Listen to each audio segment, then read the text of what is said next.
ক'বলৈতো বহুত আছে, কিন্তু এতিয়া আজি এই মুহূৰ্তত মোৰ মুখত ভাষা নাই।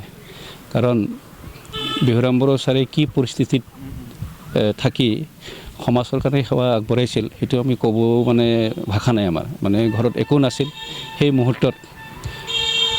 অৰ্ধাংগিনী হিচাপে ললিতা বড়োৰ খুব কণ্ট্ৰিবিউশ্যন আছে বুলি মই ক'ব বিচাৰোঁ। আৰু এই বালিচিয়া LP স্কুলতে চাকৰি জীৱনটো আৰম্ভ কৰিছিলে বাইদেৱে।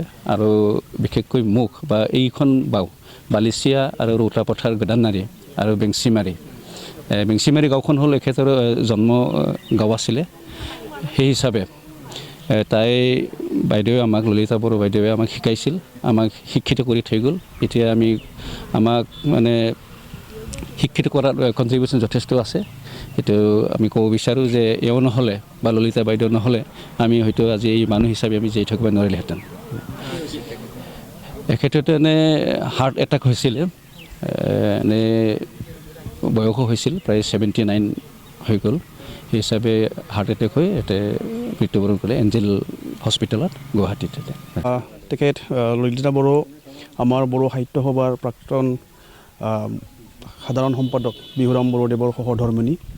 আৰু এটা বাক্য আছে, behind every successful men there is a woman. Bihuram বড়োই যেতিয়া নিজক মানে বড়ো জাতি গঠনৰ কাৰণে, বড়ো ভাষা সাহিত্যৰ কাৰণে নিজকে উচৰ্গা কৰি দিছিলে, তেতিয়া বাইদেৱে নিজৰ পৰিবাৰক লৈ, নিজৰ গাঁৱৰ সমাজখনক লৈ সমাজৰ কামত আগবঢ়াই যোৱাত তেখেতে যথেষ্ট সহযোগিতা আগবঢ়াইছিল। আজি তেখেতৰ পৰিয়াল লগতে আমি বড়ো সাহিত্য সভাৰ পৰা আমাৰ সমবেদনা জ্ঞাপন কৰিছোঁ।